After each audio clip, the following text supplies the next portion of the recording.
जिंदगी में अगर कुछ ऐसा हो कि आपको किसी से बेइंतहा प्यार था पर किसी रीजन की वजह से आप अलग हो गए थे, लेकिन पूरे 10 साल बाद अब फिर से उसी लड़की से मिलते हो, तो आप क्या करोगे? आज की हमारी कहानी कुछ ऐसा ही है, जो चाइनीज सिनेमा की one of the most romantic successful कहानी है। तो बिना देरी के कहानी को शुरू करते हैं। कहानी शुरू होती है 2007 में चाइना की बीजिंग स्टेशन से। स्टेशन में काफी ज्यादा भीड़ थी क्योंकि टाइम थी न्यू ईयर की। सारे लोग जो दूसरे शहर से बीजिंग आए थे काम के सिलसिले में, वो सभी न्यू ईयर की छुट्टी में घर जा रहे थे। इसी ट्रेन में हम मिलते हैं कहानी के मेन कैरेक्टर फांग से। वो भी इसी ट्रेन से घर वापस जा रही थी।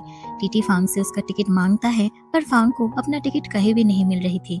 टीटी उसका चालान काटने ही वाला था कि पीछे से हमारा हीरो लिन कहता है उसकी टिकट यहाँ है, वो हमारे साथ है। असल में लिन का एक दोस्त नहीं आ पाया था, तो उसका ही टिकट उसने फांग को देकर टीटी से बचा लिया। कुछ देर बाद फांग को भी अपना टिकट मिल जाती है। लिन के साथ उसके और दो दोस्त भी थे। बातों बातों में पता चलता है सबका होम टाउन सेम है और बीजिंग में भी वो लोग एक ही बिल्डिंग में काम करते हैं, पर आज तक फांग से उनका कभी मुलाकात नहीं हुआ। जल्दी चारों अच्छे दोस्त बन जाते हैं। चारों दोस्त ट्रेन की जर्नी को एंजॉय कर रहे थे कि अचानक से ट्रेन रुक जाती है और अनाउंस होती है हेवी स्नोफॉल के कारण ट्रेन आगे नहीं जा सकती। इसलिए चारों डिसाइड करते हैं कि वो लोग पैदल ही चले जाएंगे और ट्रेन से उतर जाते हैं। रास्ते में बातें करते करते लिन बताता है वो गेमिंग प्रोग्रामिंग का पढ़ाई कर रहा है और बहुत जल्द ही उसका कॉलेज खत्म होने वाला है। और फांग कहती है वो एक सेल्स गर्ल है। दोनों को ही एक दूसरे की कंपनी बहुत पसंद आ रही थी, जैसे वो लोग आज नहीं बहुत सालों से एक दूसरे को जानते हैं। ये थी इन दोनों की पहली मुलाकात। कहानी यहाँ से प्रेजेंट में आती है 2018 में। पूरे 11 साल बाद का टाइम हम लोग देखते हैं। ये टाइम भी सेम न्यू ईयर का था, पर इन 11 सालों में बहुत कुछ हुआ और बहुत कुछ बदला भी। पर इस बार दोनों ट्रेन में नहीं प्लेन में थे, जहाँ बिजनेस क्लास में लिन बैठा हुआ था और वही फांग इकोनॉमिक क्लास में थी। दोनों ही एक दूसरे को देखकर मुस्कुराते हैं और उनकी हंसी हमें बता रही थी इतने सालों में शायद बहुत कुछ बदल चुका है और वो हमें आगे पता चलेगा। कुछ देर बाद सेम वही इंसिडेंट होता है। हेवी स्नोफॉल के कारण प्लेन टेक ऑफ नहीं कर पाती। लिन जो कि बिजनेस क्लास में था, तो उसे एयरपोर्ट की तरफ से होटल रूम मिलता है, तो वो फैंग को भी अपने साथ जाने के लिए कहता है। पहले तो फैंग थोड़ा सा हेजिटेट फील करती है, पर उसके पास कोई ऑप्शन भी नहीं थी, तो वो लिन के साथ चली जाती है। होटल रूम में आकर फैंग लिन से कहती है हम जब भी न्यू ईयर पे मिलते हैं कुछ न कुछ बुरा ही होता है। इसके बाद दोनों पास्ट के बातें सोचने लगते हैं और यहाँ से कहानी फिर से पास्ट में उसी दिन चली जाती है। फैंग को देखते हैं वो अपने घर पहुंच चुकी थी, पर उसकी कोई भी फैमिली मेंबर यहाँ नहीं था। वो अपनी माँ से कॉल पे बात करती है, जो अब यहाँ नहीं रहती है, और उसके फादर का भी बहुत पहले ही डेथ हो चुका है। इसके बाद हम लिन को देखते हैं। उसके मदर का भी बहुत पहले ही डेथ हो चुका है और उसके पापा यहाँ अपना एक छोटा सा रेस्टोरेंट चलाते हैं। उनसे बात करते करते लिन की नजर बाहर जाती है और वो फैंग को बाहर बच्चों के साथ पटाखा फोड़ता हुआ देखता है और वो उसे बहुत ही प्यार से देख रहा था, जैसे उसे उससे प्यार हो गया हो। लिन बाहर जाता है और फैंग से मिलता है। तभी लिन के फादर भी बाहर आते हैं, तो लिन फैंग को अपने फादर से मिलाता है और वो फैंग को रात में डिनर के लिए इनवाइट करते हैं। असल में लिन के फादर हर साल अपने दोस्तों को न्यू ईयर के दिन इनवाइट करते हैं डिनर पे, और वो लोग साथ में ही डिनर करते हैं। रात में जब सारे लोग डिनर कर रहे थे, तभी पड़ोस की एक आंटी लिन से पूछती है क्या तुम दोनों गर्लफ्रेंड बॉयफ्रेंड हो? लिन और फैंग दोनों ही शर्मा जाते हैं और कहते हैं नहीं नहीं, हम दोनों बस अच्छे दोस्त हैं। डिनर के बाद लिन फैंग से वॉक पे चलने के लिए कहता है। चलते चलते दोनों बातें करते हैं। फैंग कहती है मैंने काफी साल बाद इतना अच्छा न्यू ईयर सेलिब्रेट किया, और वो लिन के फादर का खाने का भी बहुत तारीफ करती है। लिन पूछता है तुम्हारा कोई अगर यहाँ नहीं रहता तो तुम न्यू ईयर में यहाँ क्यों आती हो?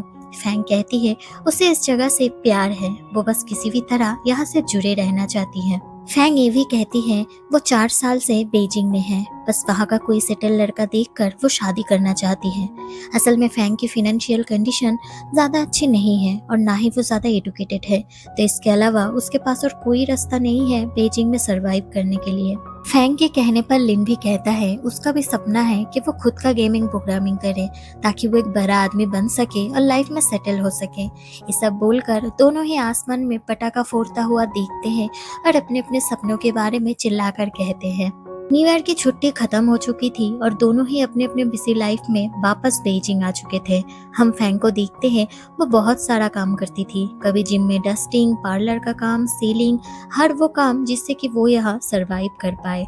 और वही लिन ने बस अभी अभी अपना कॉलेज खत्म किया है और वो एक मॉल में रेंट पर अपना गेमिंग शॉप चलाता है अपने वही दो दोस्तों के साथ। इसके बाद एक दिन लेन और उसके दोस्तों को हम एक बार में ड्रिंक करता हुआ देखते हैं। तभी वहाँ फैंग एक लड़के के साथ आती है और लेन और उसके दोस्तों से उसका इंट्रोड्यूस करवाती है। लड़का उम्र में फैंग से काफी ज्यादा बड़ा था। फैंग कहती है ये मेरा बॉयफ्रेंड है और बीजिंग में इसका खुद का घर है और ये एक गवर्नमेंट जॉब भी करता है। सोचो यह भी गवर्नमेंट जॉब का कितना वैल्यू है भाई। जो भी हो, ये सब देखकर लिन का फेस पूरी तरह से उतर चुका था। वो फैंग के लिए खुश नहीं था। उस रात फैंग का बॉयफ्रेंड इतना पी लेता है कि वो खुद के पैरों पर खड़ा भी नहीं हो पा रहा था। तो लिन और फैंग उसे घर छोड़ने जाते हैं कि तभी लिन फैंग से पूछता है कि तुमने इसे ऐसा क्या देखा जो तुमने इसे डेट किया, ये तो तुम्हारे फादर की उम्र का लगता है। फैंग कहती है बीजिंग में इसका खुद का घर है और इसके पास गवर्नमेंट जॉब है, बस इतना ही काफी है। इसके कुछ दिन बाद लिन के दो दोस्तों में से एक दोस्त आता है और कहता है उसके फादर ने उसके लिए एक जॉब देखा है, अब वो ये काम नहीं कर सकता है और उनका गेमिंग का काम भी कुछ अच्छा नहीं चल रहा है। तो उसके फादर नहीं चाहते कि वो ये काम करे, इसलिए उसको ये जॉब छोड़ना होगा। लिन भी उसे खुशी खुशी जाने देता है क्योंकि इसके अलावा उसके पास और कोई ऑप्शन भी नहीं था। कुछ देर बाद लिन को फैंग का कॉल आता है और वो उसे जल्दी से बुलाता है। लिन के वहां पहुंचने पर पता चलता है फैंग के पास अब रहने के लिए कोई घर नहीं था। उसके बॉयफ्रेंड के साथ उसका ब्रेकअप हो चुका है। तो लिन उसे अपने घर ले आता है जो अंदर से काफी छोटा था। घर के अंदर आकर पूछने पर फैंग बताती है उसके बॉयफ्रेंड की माँ उसे बहुत बातें सुनाती थी और वो उसे बिल्कुल भी पसंद नहीं करती थी, इसलिए फैंग ने उसे ब्रेकअप कर लिया और उसके बड़े घर में रहने का सपना भी अब टूट चुका है। कुछ देर बाद लिन के कमरे में एक लड़की आती है जो कि उसके कमरे के पास वाले कमरे में ही रहती है। उसे लिन के ऊपर काफी दिनों से क्रश था। वो आके पूछती है क्या लड़की तुम्हारी गर्लफ्रेंड है? तो फैंग कहती है हाँ मैं इसकी गर्लफ्रेंड हूँ। इस सीन काफी ज्यादा फनी था, जिसके बाद वो लड़की वहां से चली जाती है। रात में लिन अपना बेड फैंग को दे देती है और दोनों को काफी अजीब अजीब आवाजें भी सुनाई देते हैं, जो सुन के दोनों ही हंसने लगते हैं और सो जाते हैं। अगले दिन लिन के दुकान पर एक कस्टमर आते हैं और एक गेम का सीडी मांगते हैं, पर उनके दुकान पर वो सीडी नहीं था। तो लिन के दोस्तों से दूसरे गेम का सीडी बेचने का कोशिश करता है कि तभी लिन उसे फैंग की दुकान का एड्रेस दे देता है। ये बात लिन के दोस्त को अच्छा नहीं लगता और वो भी कहता है उसे भी एक जॉब का ऑफर है और अब वो भी ये काम छोड़ना चाहता है। तभी वो दोनों देखते हैं फैंग उसी कस्टमर के साथ बातें करते हुए कहीं जा रही थी। लिन की गेम की शॉप की दुकान कुछ खास अच्छा नहीं चल रहा था, तो वो कभी कभी पार्ट टाइम में एडल्ट सीडी बेचकर पैसे कमाता था। तभी वहाँ फैंग आती है जो अजीब हेयर स्टाइल के साथ आई थी। लिन के पूछने पर वो बताती है कल जो कस्टमर उसने भेजा था वो काफी रिच है और अब वही उसका नया बॉयफ्रेंड है। ये बातें सुनकर लिन को काफी बुरा लगता है, पर वो दिखाता नहीं। तभी कुछ देर में वहाँ पुलिस आती है तो वो सब लोग वहाँ से भाग जाते हैं। रात में लिन फैंग को समझाता है उसे इतना जल्दी किसी पर भी भरोसा नहीं करना चाहिए। तो फैंग भी मजाक में कहती है लिन उसके नए बॉयफ्रेंड से जलता है। फिर रात में सोते वक्त भी फैंग लिन से पूछता है क्या लिन उसे पसंद करने लगा है, पर लिन उसे साफ साफ मना कर देता है। अगले दिन दोनों थोड़ा घूमने जाते हैं। वहीं पर एक सीसीटीवी स्क्रीन पर फैंग को अपना बॉयफ्रेंड दिखाई देता है जो अपने बीबी और बच्चों के साथ वहां घूमने आया था। ये देखकर फैंग एकदम से टूट जाती है। घर आकर दोनों बहुत ज्यादा ड्रिंक करते हैं और फैंग भी काफी ज्यादा रोने लगती है। तभी नेक्स्ट डे सुबह लिन काफी ज्यादा खुश था क्योंकि वो फैंग को बहुत पहले से ही पसंद करता था, पर घर आकर वो देखता है फैंग अपना सारा सामान लेकर जा चुकी थी। ये देखकर लिन गुस्से में उसे कॉल करता है और काफी ज्यादा उल्टा सीधा कहता है, पर फैंग उससे पूछती है क्या वो दोनों अभी भी अच्छे दोस्त रह सकते हैं। कहानी फिर से प्रेजेंट में आती है। दोनों ही वो सब सोचकर हंस रहे थे कि तभी फैंग लिन से पूछती है क्या उस दिन वो पहली बार किसी लड़की से इंटीमेट हुआ था, जिसके जवाब में लिन हाँ कहता है और ये भी कहता है उसने सोचा था वो अगर किसी के साथ इंटीमेट हुआ तो वो तभी होगा जब उसे उस लड़की के साथ पूरी लाइफ रहना चाहता हो। दोनों ही एक दूसरे को देखते हैं और इमोशनल हो जाते हैं। कहानी फिर से पास्ट में जाती है। उस इंसिडेंट के कुछ दिन बाद फैंग लिन से मिलने जाती है, पर लिन का पड़ोसी उसे कहता है लिन अब यहाँ नहीं रहता, उसे पुलिस उठाकर ले गया है एडल्ट सीडी बेचने के लिए। फिर से न्यू ईयर आता है तो फैंग लिन के घर जाती है, पर किसी को लिन के बारे में नहीं बताती। सबके पूछने पर वो कहती है लिन बीजिंग में अच्छा खासा काम कर रहा है। वो लिन के फादर को परेशान करना नहीं चाहती थी। इसके बाद वो भी घर चली आती है। इसके बाद आता है वो दिन जब लिन जेल से छूटने वाला था। फैंग पहले से ही बाहर उसका इंतजार कर रही थी, पर लिन पहले उसे इग्नोर करता है क्योंकि वो अभी भी उस पर गुस्सा था। तभी फैंग उसे लिन के पापा का भेजा हुआ स्टिकी राइस देता है और ये भी कहता है उसने अपने एक्स बॉयफ्रेंड का पिटाई भी किया है। फिर वो लिन को किस करती है और दोनों अब सच में रिलेशन में थे। दोनों की ही लाइफ में अब बहुत ज़्यादा खुशियाँ थी। दोनों ज़्यादातर समय साथ में ही बिताते थे और एक ही रूम में रहते थे। उनकी लाइफ अब एकदम कलरफुल थी। एक दिन लिन अपना गेमिंग का काम कर रहा था, तब वो फैंग को बताता है वो जो काम कर रहा है उसमें बॉय का नाम इयान है और गर्ल का नाम कैली है। तब फैंग लिन से पूछते हैं आखिर इस दुनिया में एक भी स्टोरी ऐसा क्यों नहीं है जिसमें शुरू से लेकर एंड तक सिर्फ खुशियाँ हो। तो लिन उससे कहता है सिर्फ हैप्पीनेस से कोई स्टोरी नहीं बनती। जब तक जिंदगी में दुर्भाग्य ना हो तब तक कोई भी कहानी पूरी नहीं होती। फिर फैंग उससे कहती है अगर उसके स्टोरी में इयान को कैली नहीं मिली तो क्या होगा। पहले तो लिन थोड़ा रुकता है, फिर कहता है अगर इयान को कैली नहीं मिली तो ये दुनिया उसके लिए कलरलेस हो जाएगी।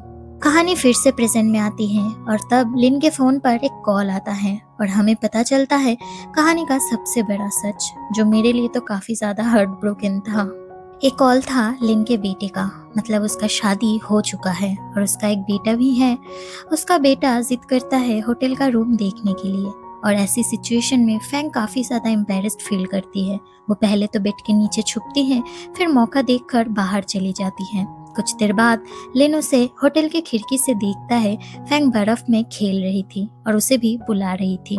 कहानी फिर से पास्ट में जाती है और हमें धीरे धीरे अब पता चलेगा आखिर उनके साथ ऐसा क्या हुआ था जो दोनों को अलग होना पड़ा।